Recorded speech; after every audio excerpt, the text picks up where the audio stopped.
하나님 아버지 감사합니다. 637번째 UPS 예배로 우리를 이끄신 하나님을 찬양합니다. 또 연합해서 1042번째까지 우리가 기도하고 오늘 특별히 또 마음을 다해 드린 기도를 주님께서 받으시고 하나님 온라인에 장애가 없도록 주님 막아주시며 하나님 아버지 시공을 초월하여 계신 하나님께서 이 시공을 초월하여 있는 이 공간에 하나님께서 동일하게 역사하여 주시고 동일한 은혜가 하나님 아버지 부어지도록 도와주시옵소서. 사람의 소리는 가리시고 전하는 이나 듣는 이가 성령 안에서 교통하도록 도와주시옵소서. 예수님의 이름으로 기도합니다. 아멘. 우리 전후 좌우에 계신 분들께 이렇게 한번 인사할까요? 당신 때문에 열방이 복을 받습니다. 한번 인사하겠습니다.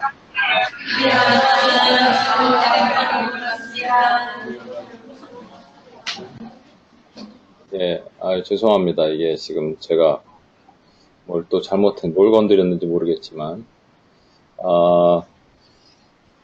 제가 오늘은 그 비전 시리즈 4번째 왜 땅을 차지해야 되는가라는 주제로 여러분과 말씀을 나누겠습니다.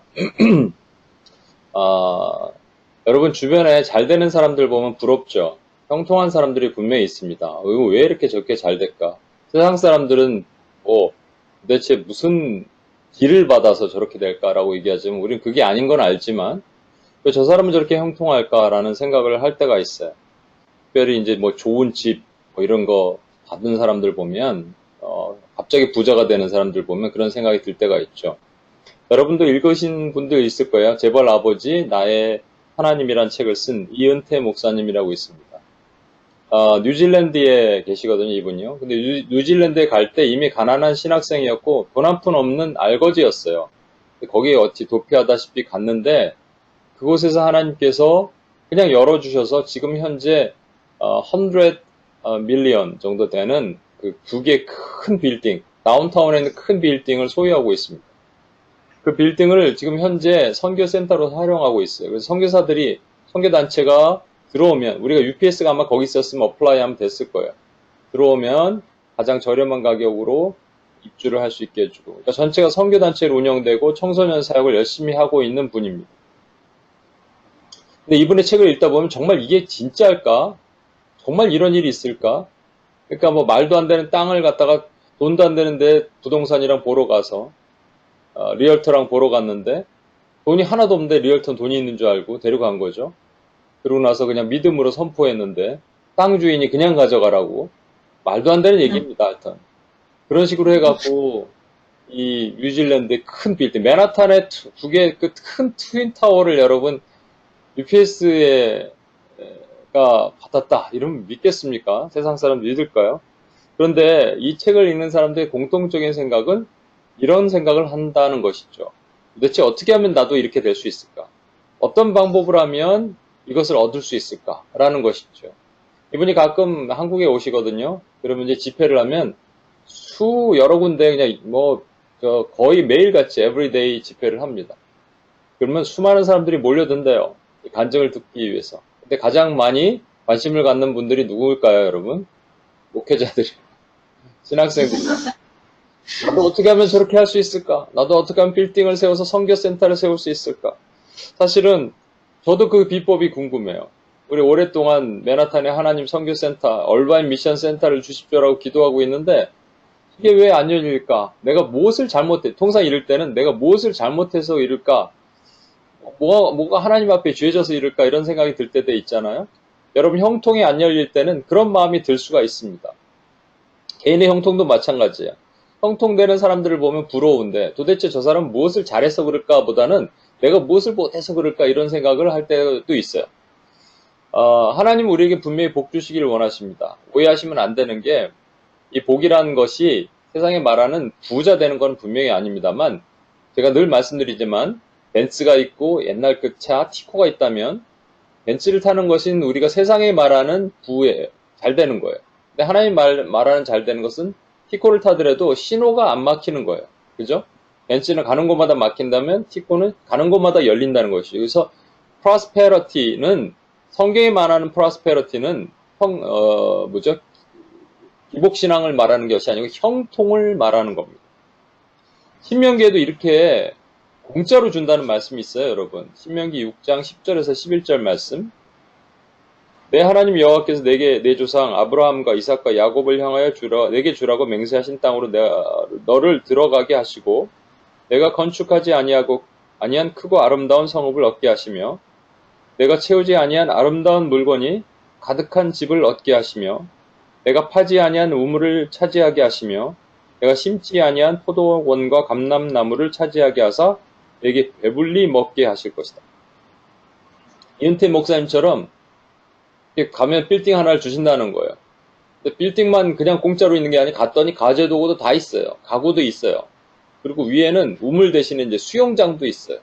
거기다가 이게 감람나무 열매 맺는 것뿐만 아니라 그러니까 이게 과실을 얻겠다는 거니까요. 1층이 이제 렌트를 줬는데 새가 막 몇만 불씩 나와서 아주 우리가 좋은 얼바 미션 센터를 얻었더라. 이런 얘기입니다. 얼마나 좋겠어요. 이게 사실은 남의 얘기가 아니라 이은태 목사님처럼 이렇게 먼 얘기뿐만 있는 것이 아니에요. 사실은 저희 UPS 코리아가 지금 빌려 쓰고 있는 양재동에 있는 교회도 그 목사님은 보면 여러 군데 다니다가 하나님께서 이곳에 들어갔는데 그 건물주가 그냥 쓰라 그랬다는 거. 그거 그냥 렌트비로 따지면 monthly 한 4,000불 됩니다. 근데 그 건물주가 바뀌었거든요. 바뀌었는데도 지금 현재 건물주는 1,000불 정도만 내라고 했대요. 그러니까 말도 안 되는 것이죠. 지금 현재도 말도 안 되는 건 그전에는 공짜로 쓰라 그랬을 땐 더 말이 안 되는 것이죠. 이런 걸 보면서 와, 왜 이 공짜의 은혜가 우리한테는 안 떨어질까라는 생각이 들 때가 있어요. 제가 이것에 대한 여러분 좀 어떻게 보면 이거 잘못 들으면은 오해할 수가 있는데 비밀스러운 얘기를 오늘 좀 하고자 합니다. 드디어 비밀을 공개할게요. 여러분 그동안 감춰놓았던 비밀을 공개할 테니까 오늘 잘 오셨습니다, 여러분. 오늘 특별히 잘 오셨어요. 예, 오늘 아주 잘 오셨어요. 그래서 이게 지금 미디어가 자꾸 끊긴 거예요, 여러분. 예. 근데 오늘은 성경을 같이 한번 볼게요. 왜냐하면 그동안에 성경을 안 찾아보니까 여러분들이 성경책을 못 보는 그런 것들이 생기는 것 같아서 화면에 제가 띄우는 성경도 있지만 오늘은 신명기 7장 1절에서 11절 본문을 저와 여러분 같이 한번 읽어보도록 하겠습니다. 신명기 7장 1절에서 11절입니다.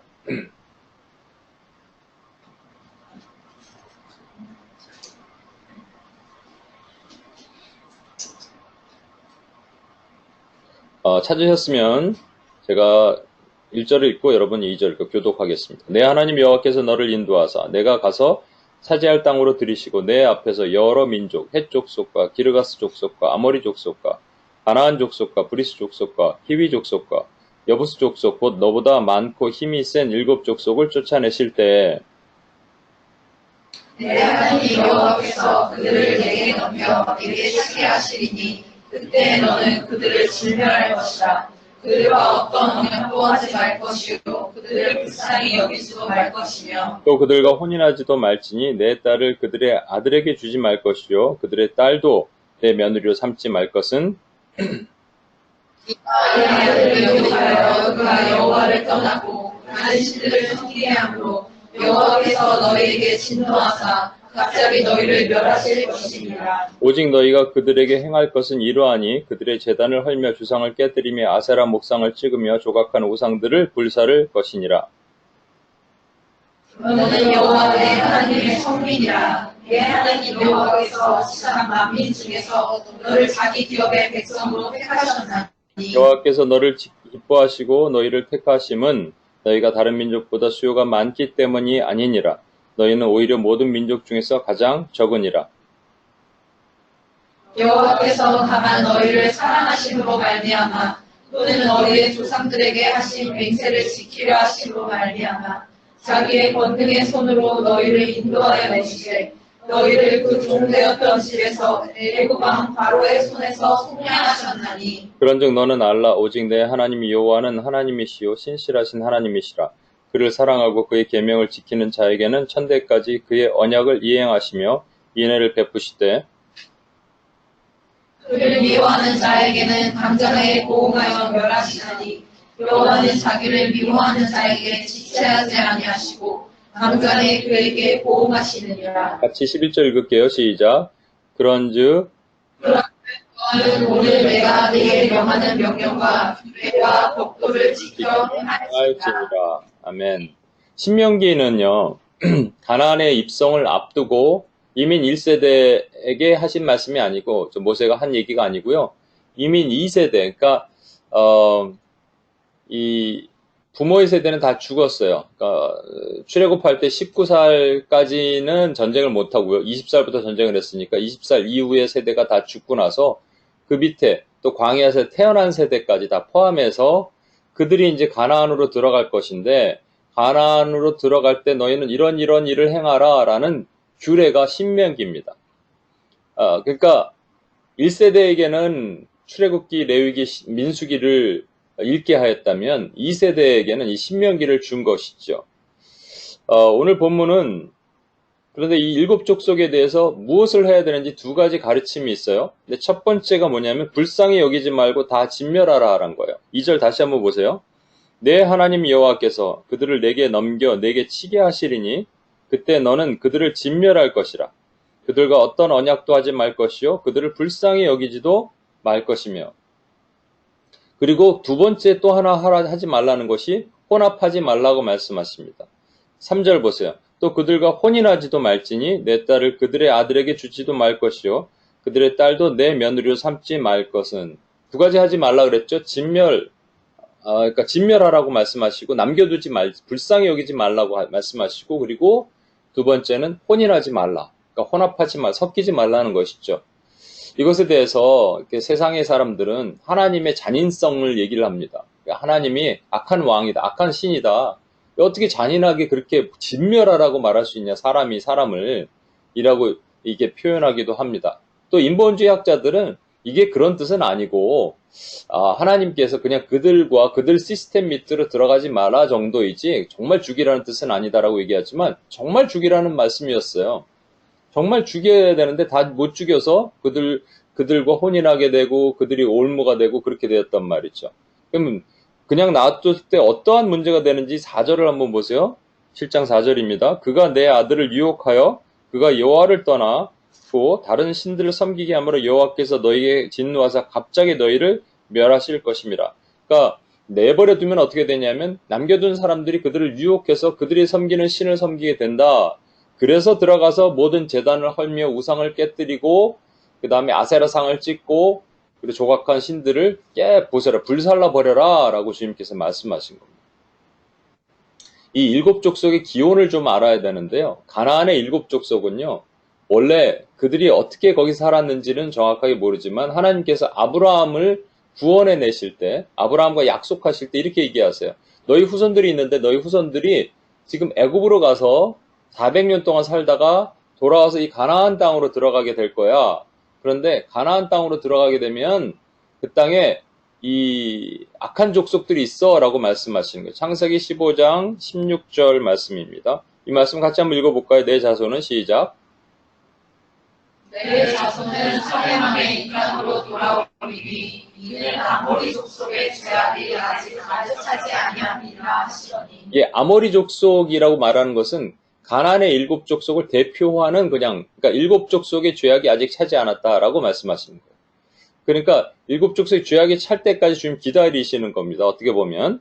그런데 그 죄악이 무엇인지에 대해서 레위기 18장 24에서 25절에 나와 있어요. 너희는 이 모든 일로 스스로 더럽히지 말라. 내가 너희 앞에 쫓아낸 족속들이 그 모든 일로 말미암아 더러워졌고 그 땅도 더러워졌으므로 내가 그 악으로 말미암아 벌하고 그 땅도 스스로 그 주민을 토하여 내느니라. 그 땅의 풍습이라는 게 크게 두 가지를 얘기하는 겁니다. 크게 보면 두 가지예요. 하나는 성적으로 타락된 거예요. 그냥 타락된 게 아니라 막 남자가 남자를 동물과 하고 막 근친상간하고 이런 아주 가증한 더러운 그러한 음란한 일들이 있었다. 또 하나는 우상숭배를 하는데 우상숭배의 가장 최고점은 자식까지도 불에 태워서 드리는 거예요. 이 두 가지 이유가 뭐냐면 음란한 것은 그냥 몸이 이끌리는 대로 움직인 걸 얘기를 하는 겁니다. 이게 정욕이라고 얘기하죠. 그리고 자식까지 불에 태우는 이유는 내가 번영하기 위해서 그렇게 하는 거거든요. 내가 풍요롭기 위해서. 이게 탐심이라고 얘기합니다. 바울 사도는 정욕과 탐심을 십자가에 못 박아야 된다. 크리스찬이라면 다 못 박아야 된다고 얘기하거든요. 그런데 크리스찬이 아닌 사람들은 이 정욕과 탐심이 너무 강해 있어요. 이 가나안 땅에는 그냥 정욕과 탐심으로 가득한 땅입니다. 근데 문제는 뭐냐면 그 땅이 더러워졌다는 거예요. 그리고 그 땅도 주민을 토하여냈다 그럽니다. 땅이 더러워졌다. defiled land인데요. 어떻게 defiled land가 될까? 여러분, 땅이 contaminate 된다. 이런 표현, 오염된다라는 표현 쓰죠. 뉴저지에 계신 어떤 교회인데, 큰 교회인데, 그 교회가 부지를 샀어요. 부지를 사갖고, 거기다 건축을 막 하려고 그러다가, 걸렸습니다. 왜냐하면, 땅이, 미국은 이 케미칼에 대해 아주 스트릭하죠. 케미칼로 컨테미네이트 된 거예요. 그래갖고, 그걸 다 흙을 덜어내고, 거기에 새 흙을 채우고, 이렇게 하는 바람에, 돈이 이중으로 들어갔고, 그 목사님이 되게 어려움을 처했던 일이 있습니다. 정말 땅이 그렇게 해서 더러워졌다는 것일까? 그런 얘기가 아니겠죠. 뭐냐면, 이 사람들이 더러워지니까 그 땅이 더러워졌다 하나님 보시는 거예요. 그러니까 땅이라는 것은 진짜 우리가 밟고 있는 땅을 얘기하는 것이 아닐 겁니다. 스피어, 나중에 보여드리겠지만 어떤 영역이라는 개념의 땅일 것이에요. 그렇다면 이 일곱 족속은 왜 이렇게 음란한 죄를 지을까? 아까도 말한 것처럼 정욕과 탐심이 왜 이렇게 많을까라는 것이에요.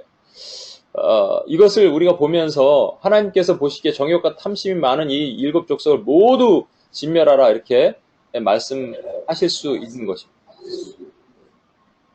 또 말이 두 번 들리네요. 아이고 이러면 안 되는데.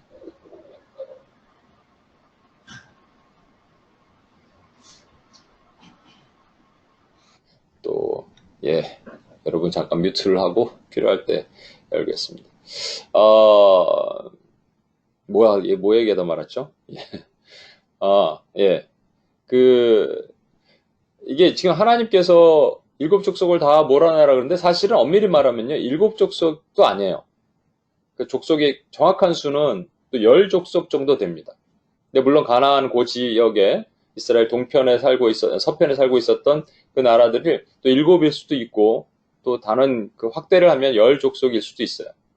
근데 하나님께서 일곱 족속이라고 말씀하셨을 때, 그것을 우리가 지금 이스라엘 역사로 보는 것이 아니라 구속사적 개념, 하나님의 구원의 개념으로 본다면 좀 다른 각도로 우리가 볼 수가 있습니다. 그래서 제가 이 그림, 여러분 늘 보던 그림인데, 늘 보던 그림이라고 해도 오늘은 또 다른 관점으로 여러분이 보셔야 되니까 다시 한번 보여드릴게요. 이게 비블리컬 월드뷰죠. 시간이 흘러가고 있는데 성경적인 관점으로, 성경적인 세계관으로 우리는 봐야 된다는 것이고요. 그냥 단순하게 이제 이스라엘 역사가 아니라 구속사적인 관점으로 볼 때, 애굽 땅에 과거에 우리가 있었을 때 우리는 신분이 노예였습니다.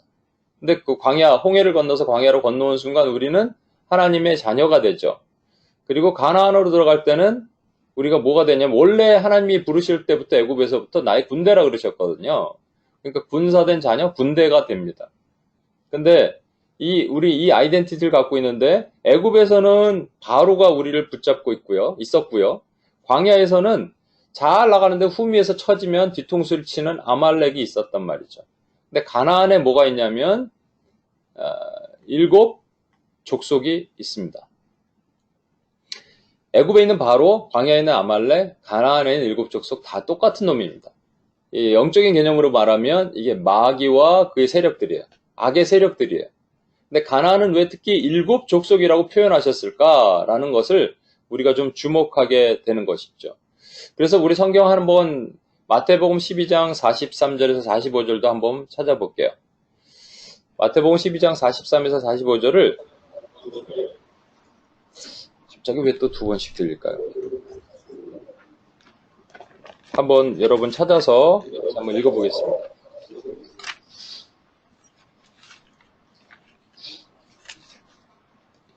(12장) 43에서 45인데 다 찾으셨으면 안 되겠네요. 소리가 좀 많이 들려서.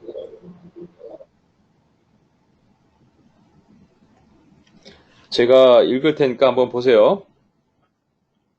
더러운 귀신이 사람에게 나갔을 때 물 없는 곳으로 다니며 쉬기를 구하되 쉴 곳을 얻지 못하고 이에 이르되 내가 나온 내 집으로 돌아가리라 하고 와 보니 그 집을 비우고 청소되고 수리되었거늘 이에 가서 저보다 더 악한 일곱 귀신을 데리고 들어가서 거하니 그 사람의 나중 형편이 전보다 더욱 심하게 되느니라. 이 악한 세대가 또한 이렇게 되느니라. 여기서 여러분, 한 사람의 귀신이 나갔어요. 어떻게 나갔는지 모르지만 누군가 내보냈겠죠. 나가서 귀신이 다른 곳을 찾았다. 물 없는 곳을 찾았다는 말은 뭐냐면 귀신이 여기서 귀신이라 그러니까 우리는 자꾸 이 뭐 한국의 공동묘지에 나오는 흰소복 입고 입에 피 흘리는 그런 귀신을 생각하는데 이 귀신은요. 원수 마귀가 싱글 퍼슨입니다. 그 원수, 마귀, 옛뱀, 용, 큰 용, 옛뱀 이게 전부 하나를 지칭하고 그의 졸개가 천사의 3분의 1 땅에 떨어졌는데 그 변형된 어떤 모습 아무튼 우리 뭔지 알지 못하지만 그들의 원수의 세력들을 말하는 거예요. 악의 세력들, 악령들을 얘기를 하는 겁니다. 그런데 그것들이 공존은 그것들이 사는 곳이 어디냐면 사람의 몸이라는 거예요. 그래서 사람 몸에 있다가 나갔는데 물이 없는 곳. 그러니까 물이 없다는 것은 성령이 없는 집, 성령이 없는 사람을 찾으러 다니는데 없다라는 거예요. 그래서 먼저 집, 내가 나온 집을 봤더니 그 집이 비고 소재되었다는 거예요. 비고 소재되면 안 되는 것이죠. 비면 안 되는 거예요. 깨끗하게 비워진 다음에 말씀과 성령으로 충만해야 되는데 비었다는 거예요. 그래서 7 귀신을 데리고 들어가서 전보다 더 악해졌더라라는 겁니다. 이것을 잘못 해석을 하면 그 7 귀신이 7배 강한 귀신이라서 데리고 들어가서 전부 다 악해질 수 있으니까 말씀으로 충만해야 된다. 뭐 이렇게 해석을 할 수도 있겠지만 중요한 것은 이 세대가 또한 이렇게 되리라 라고 말씀하신 끝의 말씀이에요. 왜 이 말씀을 하셨느냐면 이 전에 보면 바리새인들이 예수님께 요청을 하잖아요. 표적과 기사를 보여달라. 하늘에서 불 떨어지는 불을 보여주면 우리가 믿겠다라는 것이죠. 왜 그들이 그렇게 얘기했냐면요. 예수님을 메시아로는 인정 못하겠지만 엘리야 정도로는 인정을 해줄게. 네가 엘리야가 행했던 하늘에서 불 떨어지는 거 보여주면 우리가 그렇게 인정을 해줄게 라고 얘기한 거예요. 그렇게 예수님께서 너에게 보여줄 표적이 없다. 요나의 표적. 요나가 고래배에 들어갔다가 3일 후에 나온 것. 마찬가지로 예수님께서 죽으시고 장차 부활하셔서 승리하시는 그 표적밖에는 너희가 볼 필요가 없는 볼 표적이 필요가 없다라는 것이죠. 그 얘기는 왜냐하면 이들은 끊임없이 무엇인가 봐야지 믿겠다고 했거든요. 그러니까 7 귀신의 정체는요. 7배 센 귀신을 얘기하는 것이 아니고 계시록에 보면은 7 머리가 있는 짐승 또 7 머리가 있는 용이 나옵니다. 이게 전부 뭐냐면 하나님의 숫자 7을 표현하고 흉내내는 거예요. 마귀는 흉내내기의 달인입니다. 아주 모창도 잘하고요. 성대모사도 기가 막히게 하나님의 음성 기가 막히게 흉내낸단 말이죠. 그래서 하나님인 것양 흉내내는 것을 갖고 들어갈 때 우리는 덥석 받아들인단 말이죠. 말씀이 없으면 그걸 필터링 할 수 있는 방법이 없어요. 제가 아는 어떤 목사님이 말이죠. 되게 어렵게 개척교회를 이끌고 하셨는데 그 교회를 이끌다가 사모님 무슨 일을 하셨는데 일이 좀 대박으로 잘 터지셨나 봐요. 그래서 사모님 그 가정이 도리어 이제 11조도 잘 많이 하시고 그런 가정이 됐대요. 그 중에 어려워갖고 뭐 차도 뭐 아주 그냥 중고차를 타고 다니시다가 차부터 바꾸셨대요. 그러니까 사모님은 최고급 옷을 입고 다니신대. 그리고 가끔 최고급 레스토랑에서 가족과 함께 식사를 한다는 거예요. 그런데 왜 그렇게 하게 됐느냐? 하나님이 그렇게 하라고, 넌 이제 그렇게 해도 돼 라고 말씀하셨다는 거예요. 근데 그것 때문에 교인들이 좀 힘들어하는 사람들이 있대요. 여러분 과연 그게 하나님의 음성일까요, 여러분? 저는 하나님의 음성이라고 생각하지 않습니다. 왜냐하면 하나님의 음성이라면 교인들도 모두 기뻐해야 되죠. 근데 힘들어하는 사람이 있다며요. 여러분 하나님의 음성이냐 흉내내는 마귀는 똑같은 소리를 냅니다. 이거 하나님이 거야. 너 받아. 너 취해. 너 영광 이거 취해. 너 이거 해도 돼. 괜찮아. 하나님이야. 이거 하나님이 주시는 거라니까 라고 말하는 거예요. 이게 7 귀신이 말하는 7 족속이 표현되는 7 귀신이 말하는 그 정체입니다. 여러분 성경에 보면은요. 7 귀신 들린 사람이 있죠. 누구죠? 막달라 마리아죠. 막달라 마리아가 마가복음 16장 9절에서 10절 보면 예수께서 안식 후 첫날 이른 아침에 살아나신 후에 7 귀신을 쫓아내 주신 막달라 마리아에게 먼저 보이셨어요. 그러니까 의도적으로 막달라 마리아에게 먼저 보이신 거예요. 그리고 요한복음 20장 17절에서 18절 보시면 예수님께서 막달라 마리아에게 명을 하십니다. 내 형제들에게 가서 이르되 내 아버지 곧 너희 아버지 내 하나님 곧 너희 하나님께 올라간다 하라 라고 막달라 마리아에게 말씀하셔서 막달라 마리아가 제자들에게 그렇게 얘기를 합니다. 또 마태복음에 보면 천사가 나타나서 막달라 마리아에게 빨리 예수님이 지금 갈릴리로 가시니까 제자들에게 갈릴리로 가라 이렇게 얘기를 하라고 말합니다. 막달라 마리아는 왜 이렇게 특혜를 받았을까요? 뭘 이렇게 잘해서 특혜를 받았을까요? 여러분, 막달라 마리아가 7귀신 들렸다고 얘기했습니다. 여기서 7귀신도 센 7마리 귀신이 아니라고요. 이 7귀신의 정체가 뭐라고요? 하나님인 것처럼 착각하게 만드는 귀신에 사로잡힌 여인이었어요. 예수님 그것을 쫓아내 주셨어요. 그래서 이 여인에게 미션을 주신 거예요.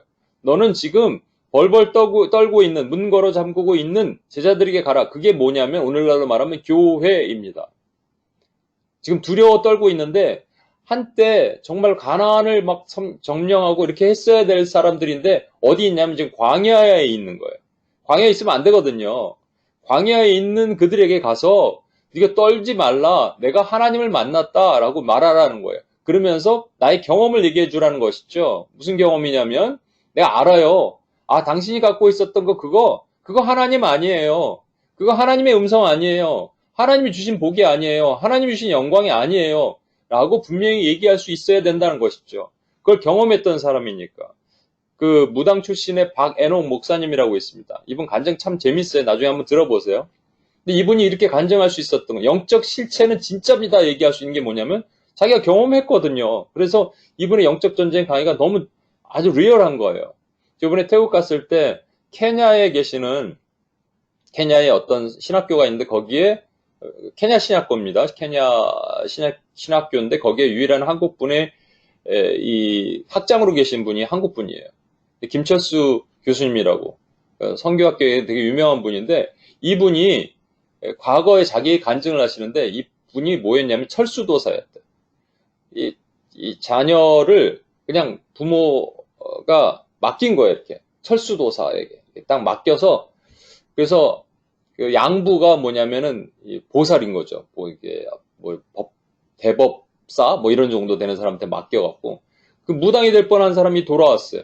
그러니까 무당의 세계를 너무 잘 아는 것이거든요. 그러니까 영적 세계에 대한 그런 것들을 간증하고 얘기하는데 확실하게 와 닿는 것이죠. 그게 없다 그러는 사람들이 있는데 거기서 이제 막 그분들이 잘못됐다라는 것을 분명히 보여주신 거였거든요. 여러분, 이 가나안에 들어가면요. 그 땅에 있는 수많은 정욕과 탐심의 덫이 있습니다. 정욕과 탐심의 덫이 마치 이게 하나님이 주신 복인 양 7귀신을 미혹한다는 거예요. 하나님이 주신 축복인 줄 알았는데 아니라는 것이죠. 하나님의 음성인 줄 알았는데 아니라는 거예요.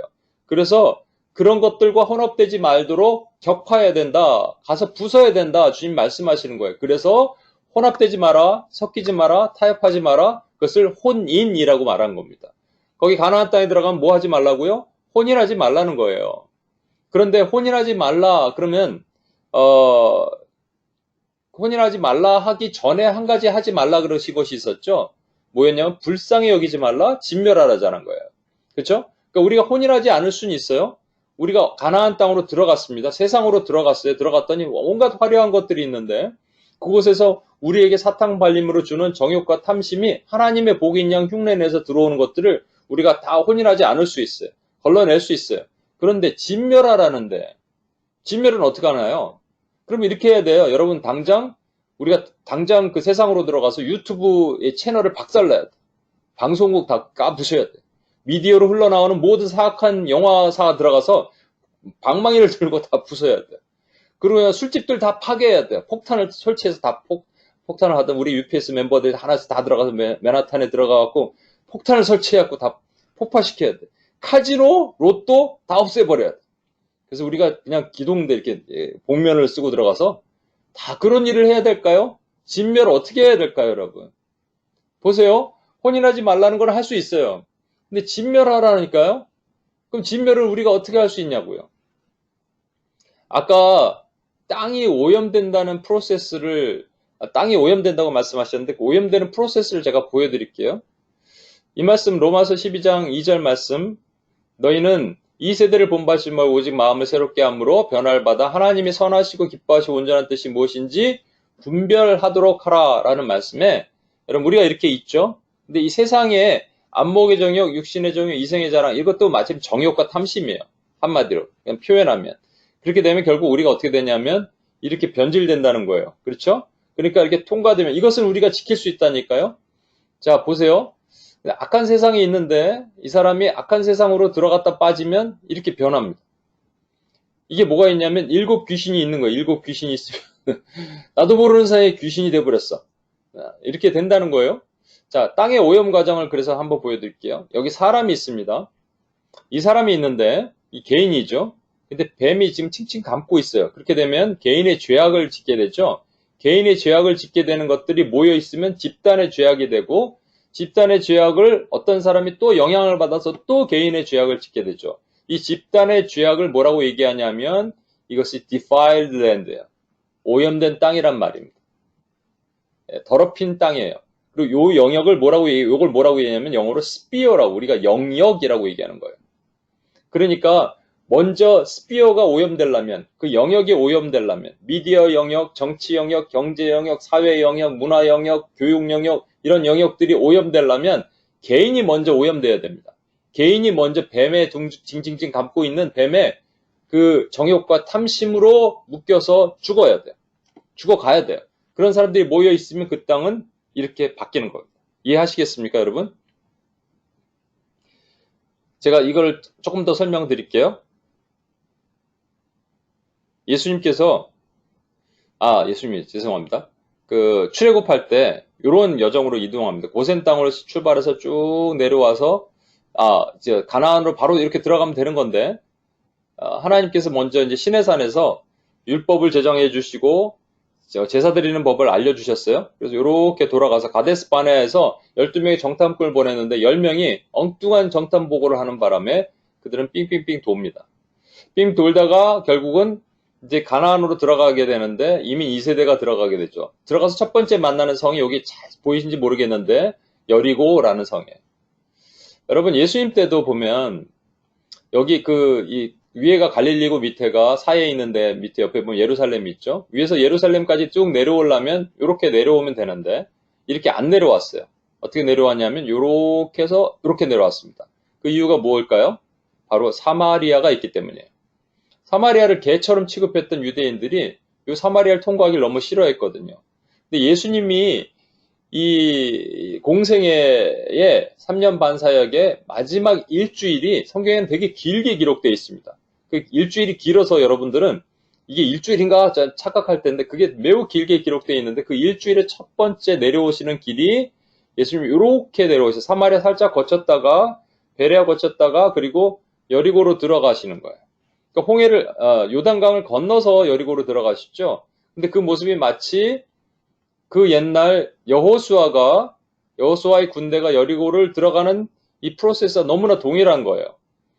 그런데 여호수아가 들어갔을 때 만난 그 여리고에는 여리고 성을 무너뜨리는 이것을 통해서 딱 한 명을 구원하게 되죠. 그 구원한 한 명이 기생 라합입니다. 그죠?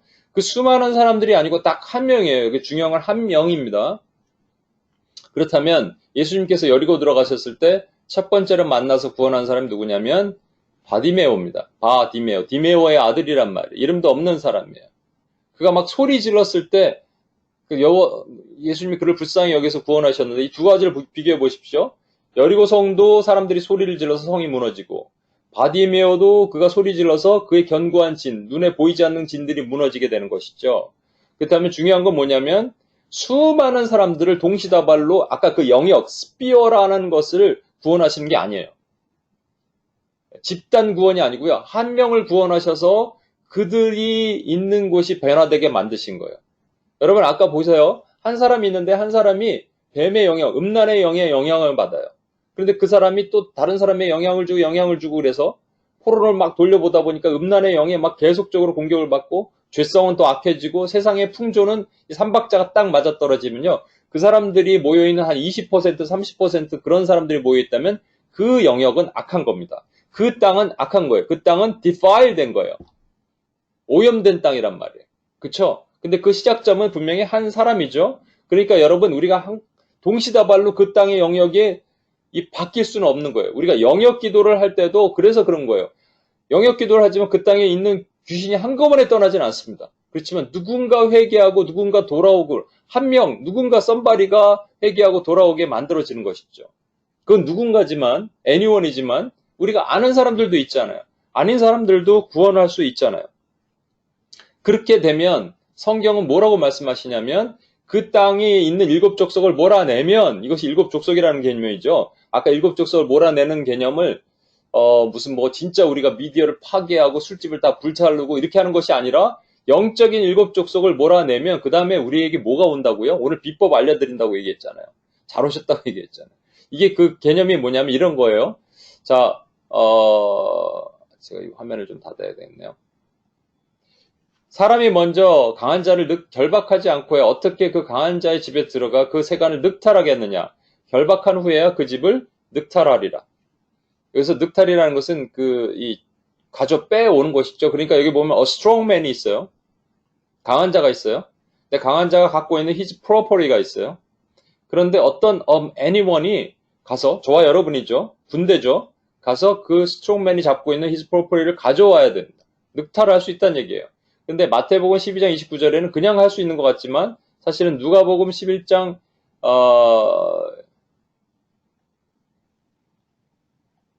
21절에서 22절 보면 강한 자가 무장을 하고 자기 집을 지킬 때는 강한 자가 strongman이 무장을 하고 자기 집을 지킬 때는 그 소유 his property가 안전하되 더 강한 자가 와서 여기서는 더 강한 자가 있어요. stronger man이 있어요. 그를 굴복시킬 때는 그가 믿던 무장을 빼앗고 그 재물을 나누느니라. 그러니까 a stronger man이 누구예요? 우리 주 예수님이에요. 그래서 우리가 할 수 있는 게 뭐냐면 우리가 무엇을 빼앗는 것이 아니고요. 그냥 예수님께 요청하는 거예요. 무엇을 요청하냐면 너희가 땅에서 무엇이든지 매면 하늘에서 매일 것이야. 땅에서 무엇이든 풀면 하늘에서 풀 것이다. 그 말씀이에요.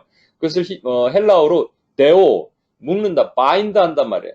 주님 좀 바인드 좀 해주십시오 라고 얘기하면 주님께서 이것을 칭칭 묶어버리신다는 거예요. 그 다음에 풀어주십시오. 이거 루오라는 말인데 set free, 또 release 얘기하면은 주님께서 이것을 단전히 풀어버려서 his property가 자유하게 된다는 거예요. 여러분 이게 뭐냐면 일곱 족속을 몰아내는 일이에요. 일곱 족속을 몰아내는 일을 하는 거예요. 그럼 그 땅이 어디냐면 이 사람이 지금 모여있는 곳, 이 사람 개인일 수도 있지만 이 사람들이 모여있는 그 영역에 깨끗해지는 거예요. 그 일을 하면 그 다음에 하나님께서 뭐를 주신다고 얘기하냐면요. 지금 군사된 저와 여러분의 자녀들로 있는데 이게 12지파죠 사실은. 12지파인데 원수가 노리는 게 뭐냐면요. 사실은 12지파는 못 건드려요. 우리가 군사로서 싸울 땐 못 건드리는데 사실은 지파가 12지파가 아니라 13지파죠. 레위지파까지 포함하면 레위지파는 예배자잖아요. 그러니까 13분의 12와 13분의 1의 삶을 사는 건데 우리가 예배자로 살 때 못 살도록 계속적으로 공격하는 거 아니에요. 그러면 여러분 잘 보세요. 여기 보면은 노예는 아예 하나님을 예배하지 못하도록 만드는 사람들이에요. 만들어요. 애굽에 있는 바로가. 그렇지만 광야에 있는 아말렉은 자녀들이 하나님의 자녀의 정체성으로 살지 못하도록 만드는 겁니다. 둘 다 못하게 만드는 거예요. 그러니까 노예에 있는 신분의 삶을 우리는 뭐라고 얘기하냐면 불신자. 그럼 자녀인데 광야에 있는 사람을 낙심자 이렇게 표현하는 거예요. 불신자와 낙심자가 일곱 족속이 불신자 낙심자를 잡고 있어요. 그들이 예배를 못 드리게 만드는 거예요. 그러니까 원수가 노리는 것은 딱 한 가지입니다. 자기가 대신 예배받고자 하는 거예요. 그래서 끊임없이 내가 일곱 족속으로 가장한, 일곱 귀신으로 가장한 내가 하나님이야, 나에게 경배해 자꾸 얘기를 하는 것이죠. 그래서 우리가 두 가지 전쟁을 벌이는데요. 어떤 전쟁을 벌이게 되냐면 이너벨을 우리 내면의 어떤 전쟁이 끊임없이 일어나요. 가나안에 들어가야 되는 건데 들어가기도 전에 이미 우리 내면의 전쟁이 그래서 사실 가나안에 못 들어가는 거나 마찬가지예요. 내면에 끊임없이 영적 전쟁이 일어나는 거예요. 정욕과 탐심의 덫이 우리를 막 해. 그래서 그것이 하나님인 것처럼 싸우게 만드는 것이죠. 그런가 하면 가나안에 묶여있는 사람들을 구출해내는 일을 또 우리가 해야 돼요. 내면 전쟁이 끝나면 사실 우리가 외면 전쟁, 아우러베르를 싸워야 되는 겁니다. 아까 여러분 막달라 마리아를 왜 하나님이 선택하셨을까요? 막달라 마리아는 다 알고 있다니까요. 그렇죠? 일곱 귀신을 쫓아낸 경험이 있는 사람이에요. 한때 내면 전쟁을 겪었던 사람이에요. 그리고 막달라 마리아가 뭐라고 얘기하냐면 이 지금 불신자와 낙심자를 내가 하나님 건져내겠습니다 라고 얘기하는 거예요. 저와 여러분은 막달라 마리아와 같이 일곱 귀신의 영향력을 받았던 사람이라면 이제 불신자와 낙심자 이들을 잡고 있는 것이 뭐냐면 일곱 귀신이라니까요. 일곱 족속이라니까요. 이들을 뽑아내는 일을 땅을 차지하는 일이라고 성경은 말씀하시는 거예요. 그러면 그렇게 땅을 차지했을 때 나타나는 일, 그래서 얻어지는 축복이 뭐냐면 신명기 7장 12에서 13절도 한번 찾아볼게요. 신명기 7장 12에서 13절.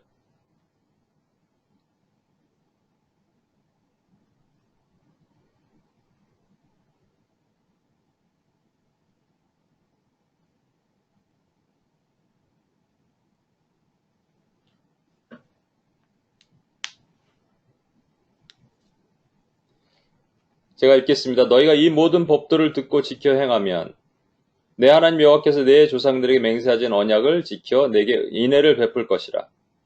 곧 너를 사랑하시고 복을 주사 너를 번성하게 하시되 내게 주라고 내 조상들에게 맹세하신 땅에서 내 소생에게 은혜를 베푸시며 내 토지 소산과 곡식과 포도주와 기름을 풍성하게 하시고 내 소와 양을 번식하게 하시리니.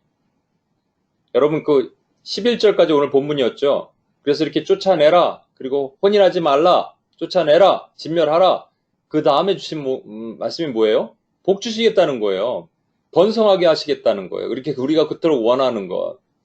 그러니까 무슨 소리냐면 내가 구원해야 될, 내가 건져야 될 불신자가, 낙심자가 있는데 그들이 묵고 있는 일곱 귀신을 내가 쫓아내면, 그리고 내가 들어갈 차지할 땅을 하나님 주시면 복을 받는데 먼저 이것을 선행해야 된다는 거예요. 먼저 일곱 귀신을 쫓아낸 다음에 그 땅을 차지하잖아요. 그렇죠? 이스라엘 백성들이 그 땅으로 들어가서 같이 사는 게 아니잖아요. 일곱 귀신을 먼저 쫓아낸 다음에 하나님께서 복을 주시겠다고 약속하셨잖아요. 그럼 우리에게도 적용돼야 되죠. 우리가 복 받기를 원하잖아요. 우리가 이은태 목사님처럼 그런 그 빌딩 얻기를 원하잖아요. 사실 그런 것들은 세상에 말하는 복이지만 사실은 형통의 복을 얻기를 원하잖아요. 아, 저 사람 왜 이렇게 잘 풀려? 라는 것. 하나님 나라가 하나님이 도와주시는 것 같아. 라는 그 형통의 복을 얻기를 원하잖아요. 사실은 저와 여러분이. 그렇다면 우리에게 맡기신 게 있어야 돼요. 우리 맡기신 땅으로 들어가야 되거든요. 그 땅이 그냥 빈 땅이 아니고, 그 땅이 그냥 우리가 밟는 땅이 아니고 영역, 스피어라니까요. 분명히 어딘가 있어요, 여러분. 음악을 하시는 분들은 하나님이 여기 이제 우리 음악 전공하는 사람들이 많이 있는데 여러분이 주신 땅이 있단 말이에요. 그 땅에 그냥 빈손으로 그냥 여러분이 들어가면 될까요? 안 돼요. 여러분 싸워야 돼. 일곱 귀신을 쫓아내야 돼요. 그 다음에 그 땅을 차지하는 거예요. 그런데 그걸 모르고 그냥 들어갔으니 형통이 있을 리가 있어요? 될 리가 있어요? 그러니까 분명히 이 전쟁을 싸워서 들어가서 이길 수 있어야 된다는 겁니다. 근데 하나님께서 민수기 32장에 보면 이런 말씀을 하세요. 32장 21절. 너희가 다 무장하고 여호와 앞에서 요단을 건너가서 여호와께서 그의 원수를 자기 앞에서 쫓아내시고. 여기에 키워드가 뭘까요? 저는 이 말씀을 듣고 깜짝 놀랐어요. 저는요, 그 일곱 족속이 나의 원수인 줄 알았어요.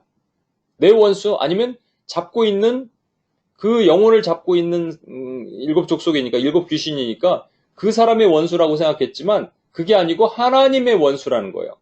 His enemy예요. 그러니까 하나님의 원수인데 그 원수를 우리를 보내서 그 일곱 귀신을 쫓아내는 일들을 시키시겠다라고 말씀하시는 거예요. 무슨 얘기입니까? 우리는 우리의 원수인 줄 알고 싸웠는데 하나님의 원수라는 거예요. 그렇다면 우리가 왜 가나안 땅을 들어가야 되는지 다시 한번 점검해 볼 필요가 있어요. 하나님의 부르심의 가나안 땅은 하나님의 나라거든요. 하나님의 통치하시는 나라거든요. 하나님이 원하시는 나라입니다. 그 땅에 들어가면요, 이상하게 뭐든지 기쁜 거예요. 이상하게 뭐든지 형통하는 거예요. 이상하게 뭐든지 잘 되는 거예요. 여러분, 그래서 잘 된다는 것을 잘못 이해하면요, 돈 많이 번다, 건강하라, 세상이 말하는 그런 걸로 얘기하지만 그게 아니에요. 사람들이 놀라는 거예요. 사람들이 이해하지 못하는 거예요. 하나님 그런 것들을 보여주시길 원하는 거예요. 그래서 사람들이 놀라면서 네가 믿는 하나님 나도 궁금하다라고 만들기도록 하시는 것이 하나님의 나라란 말입니다. 그럼 왜 하나님의 나라로 들어가야 되느냐? 왜 그 가나안 땅으로 들어가야 되느냐를 알아야겠죠? 한 번만 더 보겠습니다. 신명기 9장 1절에서 5절을 보겠습니다. 오늘 좀 많이 찾아보는데 여러분들이 말씀을 이렇게 찾아보면 이제 나중에 다시 볼 수 있으니까 도움이 될 것 같아요. 신명기 9장 1절에서 5절인데 제가 읽을 때 한번 보십시오. 1절입니다. 이스라엘아 들으라. 내가 오늘 요단을 건너 너보다 강한 나라들로 들어가서 그것을 차지하리니 그 성읍들은 크고 성벽은 하늘에 닿았으며 크고 많은 백성은 내가 아는 안악 자손인 거인들이죠. 장대하니까 우리가 싸우지 못할 거라고 생각하는 그런 거예요. 이 안악 자손이라. 그에 대한 말을 내가 들었나니 이르기를 누가 안악 자손을 능히 당하리 하거니와 오늘 너는 알라 내 하나님 여호와께서 맹렬한 불과 같이 내 앞에서 나아가신즉 여호와께서 그들을 멸하사 내 앞에 엎드려지게 하시리니 여호와께서 내게 말씀하신 것 같이 너는 그들을 쫓아내며 속히 멸할 것이라. 우리가 일곱 족속을 어떻게 쫓아내요 하는데 할 수 있다는 거예요. 귀신을 쫓아낼 수 있다는 겁니다. 그런데 4절이 중요합니다. 내 하나님 여호와께서 그들을 내 앞에서 쫓아내신 후에 내 심중에 이르기를 내 공의로움으로 이것이 문제입니다. 우리는 항상 그래요. 쫓아냈는데 내 공의로움으로 말미암아 내 능력으로 말미암아 여호와께서 나를 이 땅으로 인도하여 들여서 그것을 차지하게 하셨다 하지 말라. 그 다음이 중요합니다.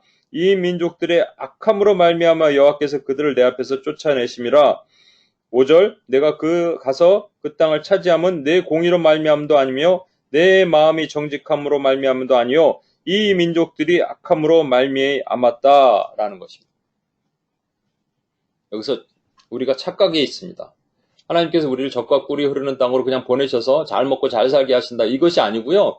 하나님이 엄밀히 말하면 하나님의 원수 갚아주는 일을 우리로 통해서 하기를 원하시는 거예요. 아니 감히 우리가 어떻게 하나님의 원수를 갚아요.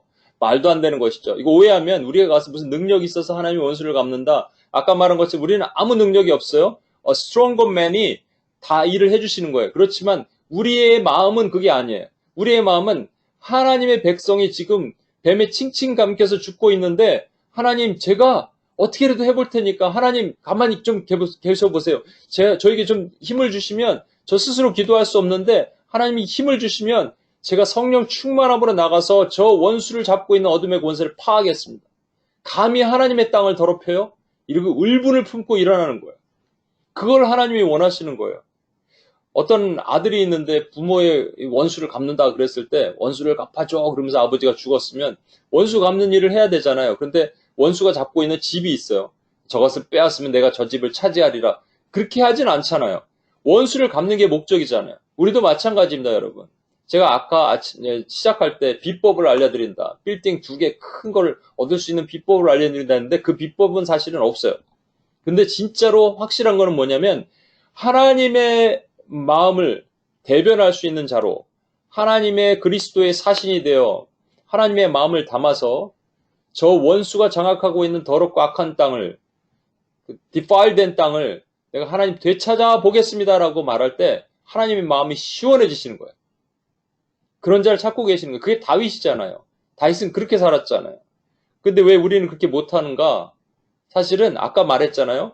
우리가 조금만 들어가서 가나안 땅을 차지하면 하나님 여러분을 조금만 들어가서 그러한 7 족속을 몰아낸 다음에 하나님께서 여러분에게 은혜와 복을 주실 때 금방 교만해져서 금방 높아진다는 거예요. 여러분 마지막으로 이 말씀 듣고 마칠 텐데 여러분 보십시오. 누가복음 22장 31에서 32절. 시몬아 시몬아 보라 사탄이 너희를 밀가부르듯 하려고 요구하였으나 그러나 내가 너희를 위하여 내 믿음이 떨어지지 않기를 기도하였으니 너는 돌이킨 후에 내 형제를 굳게 하라. 그 베드로에게 하신 말씀인데 사탄이 지금 밀가부르듯 하라고 리퀘스트 했다는 말이에요. demand permission 좀 달라. 그럼 내가 어떻게 해보겠다 이렇게 얘기하는데 주님이 보호하신 거예요. 밀가부르는 게 뭐냐면 밀을 흙과 뭐 껍질과 이런 게 있는 게 체질을 하잖아요. 그래서 공중에 한번 띄우죠. 띄웠다 떨어지면 이게 가라지는 날아가게 되죠. 알곡은 떨어지는데 띄웠을 때 우리가 너무 좋은 거예요. 내 능력으로 이런 일이 일어났구나. 나에게 이런 풍요가 임하는구나. 나에게 이런 능력이 임하는구나 하면 좋아하죠. 그래서 땅에 떨어지는 순간 또 흔들어대요. 흔들어대는 순간 급격한 두려움과 좌절이 밀려옵니다. 여러분 원수가 주는 복도 있어요. 원수가 주는 복은요. 한때는 좋았는데 급격하게 떨어지면서 두려움과 절망으로 미끄러지는 것은 원수가 주는 복입니다. 하나님이 주는 복은 늘 평안해요.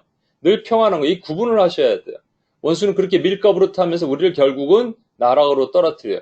그때 주님이 뭐라고 말씀하셨습니까? 2가지를 하라 그러죠. 너는 돌이킨 후에 내 형제를 굳게 하라. 너는 돌이킨 후에 이게 이너벨을 한 후에 그 다음에 그걸로 끝나는 게 아니라 아우로벨을 내 형제를 굳게 하라 라는 말이에요. 여러분 돌이킨 후에 정욕과 탐심으로부터 있는 모든 것을 우리 내면에 있는 모든 영적 전쟁을 싸워서 내쫓은 후에 어둠의 권세를 내파한 후에 그 다음에 형제를 굳게 하는 일을, 형제 속에 있는 일곱 족속을 몰아내는 일을 하면 너에게 다시 하나님께서 복을 주실 것이다. 네가 들어갈 영역들을 내가 회복하도록 너의 길을 열어줄 거야 라고 말씀하시는 거예요. 하나님은 저와 여러분의 복 주시길 원하세요. 이것이 하나님의 약속이에요. 저와 여러분도 오늘 복 받기를 원합니다. 근데 이건 물론 아시죠? 제가 어떤 의미의 복을 말하는지. 그런데 그 복을 보고 사람들이 놀라하는 것까지 가야 돼요. 그러면 이렇게 해야 됩니다. 일곱 족속 몰아내야 돼요. 근데 왜 못하냐면 우리가 정욕과 탐심과 혼인해서 그래요.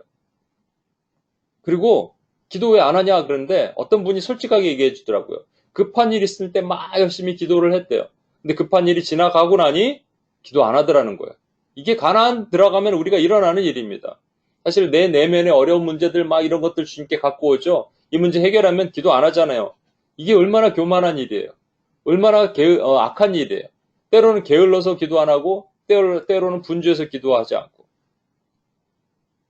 여러분 이 시간 같이 한번 기도하겠습니다. 원래 찬양을 하려고 그랬는데 찬양 안 하고 같이 기도할게요.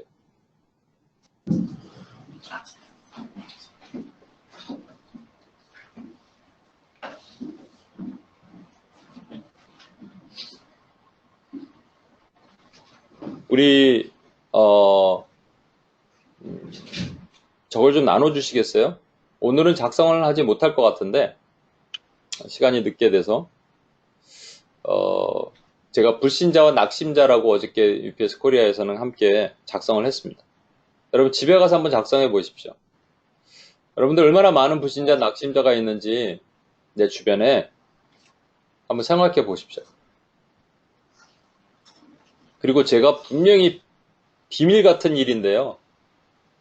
제 말이 거짓이면 나중에 천국 가서 저에게 따지십시오.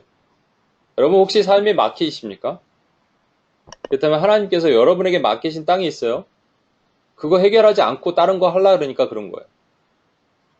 그렇다면 이거 해결하십시오. 그럼 하나님이 그 다음부터 열어주시는 놀라운 일을 보게 될 거예요. 그런데 그것 때문에 하는 게 아니에요. 내 삶이 형통할까 봐 하는 게 아니고요. 하나님의 원수를 내가 갚아보려고. 감히 정말로 할례받지 못한 이 골리앗이 사시는 만군의 여호와의 군대 이름을 모욕해? 라고 얘기하면서 일어났던 의분을 품었던 다윗처럼 그렇게 일어나는 거예요. 그때 하나님께서 어떻게 일하시는지 여러분 보는 겁니다. 집에 가서서요 한번 적어보십시오. 어떤 사람들은 쭉 적어 내려가는 사람이 있고 어떤 사람은 막히는 사람이 있어요. 막히는 분들은 저와 나중에 한번 상담을 해보셨으면 좋겠어요. 여러분이 사람이 없어서 막히는 게 아니에요. 여러분이 기도가 막혔다는 뜻이에요. 집에 와서 꼭 적으십시오. 적어보시고요. 그 다음에 그 옆에 칸에다는 여러분이 그 사람을 위해서 기도할 때 생각나게 하는 것들은 옆에 적으시는 거예요. 그리고 그걸 매일같이 기도해 보십시오. 그리고 여러분이 기도의 영이 열릴 거예요. 기도의 영이 회복되고 나서 하나님께서 여러분의 삶의 형통에 어떤 은혜를 부어주시는지 여러분 간증하셔도 됩니다. 하나님의 약속이에요. 우리 같이 한번 기도하겠습니다. 여러분, 하나님께서 우리에게 요구하시는 것이 있거든요. 근데 우리가 못하고 있어요. 일곱 족속은 너무 크고 내가 감당할 수 없는 안악자손이야. 근데 우리가 하는 게 아니라니까요. 하나님이 하신다니까요. 스트롱맨이 잡고 있는 his property를 우리가 어떻게 할 수 있는 게 아니에요. 스트롱거 맨이 오셔서 쫓아내시는 거예요. 우리는 이 땅에서 주여 풀어주시옵소서, 주여 묶어주시옵소서, 묶어주시옵소서, 풀어주시옵소서 기도만 하면 되는 건데 이걸 안 하고 있어요. 그 사람들이 모인 곳이 스피어가 됩니다. 그래서 한국의, 미국의 미디어, 정치, 경제, 교육, 문화, 종교 모든 부분이 이렇게 악해지는 거예요. 그러면 어떻게 해야 됩니까? 우리 한 명 한 명 빼내야 되잖아요. 그렇죠? 우리 주변에 있는 사람부터 빼내야 되잖아요. 물론 그런 영역 기도도 필요하지만 내 가까이 있는 사람, 낙심자, 불신자를 건져내야 될 거 아니에요. 그들이 잡고 있는 그 일곱 족속의 권세를 물리쳐야 될 거 아니에요. 격파해야 될 거 아니에요. 저와 여러분에게 이런 권세를 주시고 능력을 주셨는데 왜 못 사용합니까? 오른손을 들겠습니다. 제가 여러분 기도할 때 하나님 아버지, 제가 이렇게 하나님의 사명을 받은 자로서 하나님의 일곱 족속을 쫓아내라 하신 사명을 받은 자로서 살지 못했던 모든 죄를 용서하여 주시고 주여 저를 건지시고 고치시고 회복하여 주시옵소서. 하나님 다시 한번 기회를 주시옵소서. 내가 사용하기를 원하오니 하나님 아버지 하나님의 강한 군사가 되게 하여 주시옵소서. 주여 한번 외치고 기도하며 나가겠습니다. 기도하시겠습니다.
여러분, 우리가 혹시 착각하고 살았는지도 모릅니다. 하나님께서 가나안 땅을 우리를 누리시는 이유는 우리의 공의로움으로 말미암아 이 땅으로 인도하여서 차지하게 하셨다 하지 말라 주님께서 말씀하십니다. 이 민족들을 일곱 족속의 악으로 말미암아 그렇게 하셨다라고 말씀하세요. 여러분, 그것이 하나님의 마음입니다. 그래서 저와 여러분이 이 가나안 땅으로 들어가게 하시는 이유는 우리를 복받고 우리가 잘 살고 잘 먹고 되게 하는 그런 것이 아니고요. 하나님의 정말로 피 같은 하나님의 백성들이 저 귀신, 일곱 귀신에게 잡혀 있는 것을 보면서 너희가 들어가서 그 일곱 귀신을 내어 쫓아라 라고 말씀하시는 거예요. 우리가 할 수 있다라고 말씀하시는 거예요. 그런데도 우리는 그걸 모르고 있었어요. 우리가 착각하고 있었어요. 그리고 그게 내 원수인 줄 알았는데 하나님의 원수라는 거예요. 하나님의 원수가 없는 일을 감히 내가 할 수 있을까요? 여러분 할 수 있습니다. 우리에게 능력이 있어서 하는 게 아니고요. 하나님의 마음을 담아서 하는 거예요. 다윗이 무엇으로 일어났습니까? 골리앗을 무엇으로 물리쳤습니까? 그의 그 의분이에요. 하나님의 거룩한 분노예요. 그것으로 일어나는 거예요. 하나님을 대신하는 거룩한 분노로 우리가 들어가는 겁니다. 이 시간 다시 한 번만 오른손을 들고 여러분 오른손 주권의 손인데 이제 이 능력을 달라고 기도하겠습니다. 우리가 왜 기도 못하냐면요. 왜 죄를 짓냐면요. 죄가 죄인지 몰라서 짓던지 죄를 이길 마음이 없어서 짓던지 아니면 죄를 이길 능력이 없어서 죄를 짓습니다. 여러분 왜 기도하지 않냐면요. 기도 쉬는 것이 죄인지 몰라서 기도를 쉬던지 아니면 기도를 그냥 계속하고 싶은 마음이 없어서 기도를 쉬던지 아니면 기도를 계속하고 싶을 능력이 없던지인데 적어도 여러분 세 번째라고 생각합니다. 능력을 받아야 돼요. 우리 힘으로 기도하는 게 아닙니다. 성령을 받으면 성령에 충만하면 하나님 나라가 여러분에게 임하시면요. 5분을 기도하는 것 같은데 눈을 뜨면 10분이 지나가고요. 앞에 1시간이 지나가고요. 손을 들고 기도할 때마다 하나님 족쇄들이 풀어지는 역사가 일어나는 거예요. 여러분 능력을 받으십시오. 오른손을 들고 하나님의 능력을 임하는 기도를 하기를 원합니다. 하나님의 주권이 임하는 기도를 하기를 원합니다. 손을 들고 기도할 때 더러운 귀신이 쫓겨나게 하시고 각 사람이 잡고 있는 어둠의 권세가 물러나게 하여 주시옵소서. 그리고 하나님, 내가 불신자 낙심자를 위해서 하나님 오른손을 들고 기도할 수 있는 힘을 허락하여 주시옵소서. 주여 한번 외치고 기도하며 나가겠습니다. 기도하시겠습니다.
우리 마지막으로 기도할 텐데, 여러분요, 마귀를 대적하라 너희를 피하리라 말씀하십니다. 대적이란 말은 우리가 막 그 칼 들고 들어가 싸우는 것이 아니라 두 발로 견고히 쓰라는 말이에요.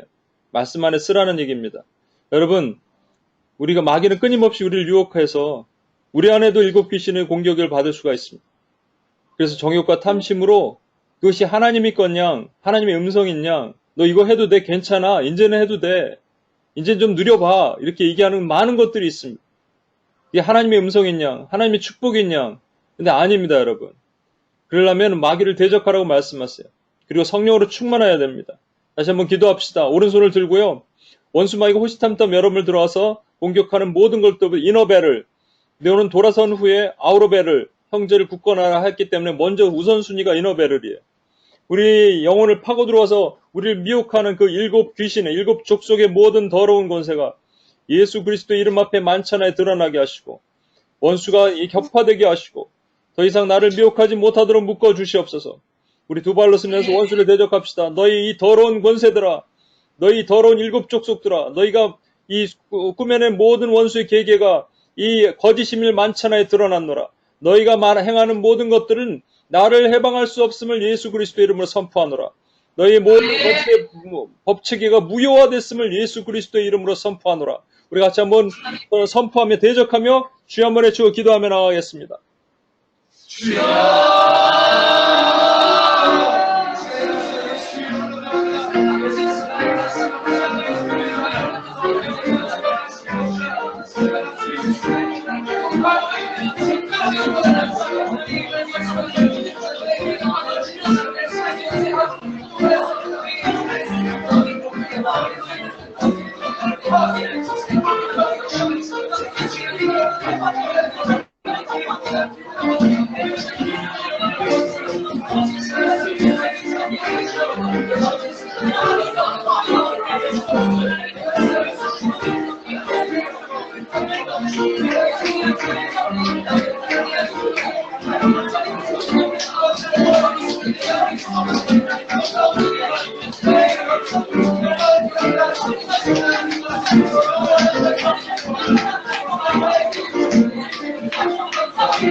하나님 아버지, 저희는 가나안에 들어가서 형통함을 받는 사람들 보고 부러워했습니다.